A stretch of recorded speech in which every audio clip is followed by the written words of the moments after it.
కేంద్ర రాష్ట్ర ప్రభుత్వాలు మత్స్యకారులకు అమలు చేస్తున్న సంక్షేమ పథకాలను సద్వినియోగం చేసుకోవాలని ఎమ్మెల్సీ కర్రి పద్మశ్రీ ఎమ్మెల్యే వనమాడి కొండబాబు పేర్కొన్నారు.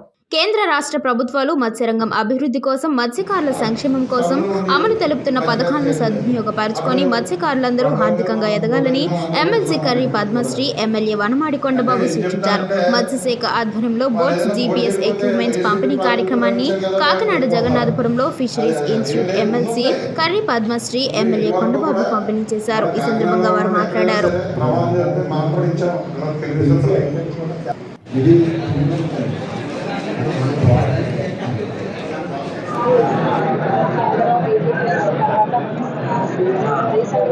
సెప్టెంబర్ 11 ప్రధానమంత్రి Matsya Sampada Yojana 4th anniversary celebrations జరిగాయి.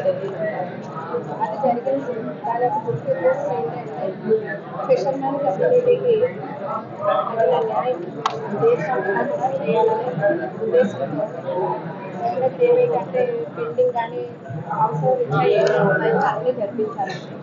సో అందులో ఒక మెయిన్ కాన్సెప్ట్ ట్రాన్స్ఫార్మర్. ఫిషర్మెన్ ఫిషింగ్కి వెళ్ళినప్పుడు ఎదుర్కొన్న సమస్యల్ని ఎదుర్కోవాలంటే ప్రమాదంలో చిక్కుకున్నప్పుడు అది ఎలా తెలియజేయాలి, లేదంటే ఇంటర్నేషనల్ బార్డర్స్ కమ్యూనికేషన్ ఇచ్చే మిషన్ ఇది. ఈ రోజున మన బోటు యాడికి వెళ్ళిన తర్వాత ఆంధ్రప్రదేశ్ దాటి వేరే రాష్ట్రాలు కూడా వెళ్ళిపోతున్నారు. అది తెలియట్లేదు వాళ్ళు. పక్క రాష్ట్రాలకు వెళ్ళిపోతున్నారు. మొన్నైతే పాకిస్తాన్ వెళ్ళిపోవడం జరిగింది. లాస్ట్ టైం అయితే కొన్ని వేరే రాష్ట్రాలకు వెళ్ళిపోవడం జరిగింది. తెలియట్లేదు. అలాంటిది ఈ మిషన్ అందులో అమర్చడం వల్ల వాళ్ళకి ఎప్పటికప్పుడు కమ్యూనికేషన్ తెలుస్తుంది, వాళ్ళు వెళ్ళే దారి తెలుస్తుంది, అన్నీ తెలుస్తుంది. అటువంటి జరగకుండా కాపాడుకోవడం ఇది ఒకటి. అదేవిధంగా బోట్లో ఏదైనా ప్రమాదం జరిగినప్పుడు కానీ అన్ని విషయాలు తెలుస్తాయి. అదే కాకుండా రెండోది, ఈ రోజున సంపద ఎక్కడుందో మత్స్య సంపద కూడా తెలుస్తుంది ఈ మిషన్ ద్వారా.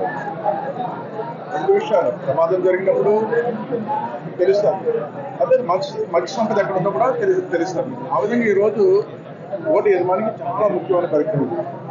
ఇది కొనుక్కోవాలంటే కొనుక్కోలేని పరిస్థితులు ఉన్నారు. అలాంటిది ఈరోజు ఈ మిషను 21,000 రూపాయలు ఖరీదైంది. అందరికీ ఫ్రీగా ఇచ్చిందని ఈ సందర్భంగా తెలియజేస్తున్నాం. ఇదే కాదు, గత ప్రభుత్వం తెలుగుదేశం ప్రభుత్వ అధికారులు ఉన్నప్పుడు కూడా మత్స్యకారుల కోసం అనేక కార్యక్రమాలు చేయడం జరిగింది. మీరు అందరికీ తెలుసు. ఆ రోజు జీపీఎస్ కానీ ఎక్కువ సౌండ్ కానీ ఉచితంగా వలలు కూడా ఇవ్వడం జరిగింది. 4 లక్షల కూడా వలలు ఇవ్వడం జరిగింది ఒక్క బోర్డు. గత 5 సంవత్సరాల్లో మత్స్యకారులు నిర్లక్ష్యం చేస్తుంది గత ప్రభుత్వం, వైఎస్ఆర్ ప్రభుత్వం. జగన్మోహన్ రెడ్డి ఒక వల ఇవ్వలేదండి, ఒక మిషనరీ ఇవ్వలేదండి, బోర్డుకి సంబంధించి ఎటువంటి సహాయం చేయలేదండి. ఈనాడు ఈ ప్రభుత్వం వచ్చిందంతా ఆర్థిక ఇబ్బందులు ఉన్న కష్టాలు ఉన్నప్పుడు కూడా ఈరోజు మళ్ళీ బోర్డు వానర్స్కి మత్స్యకారులకి ఉచితంగా ఈరోజు ఈ స్కీమ్ ఇవ్వడం జరిగింది.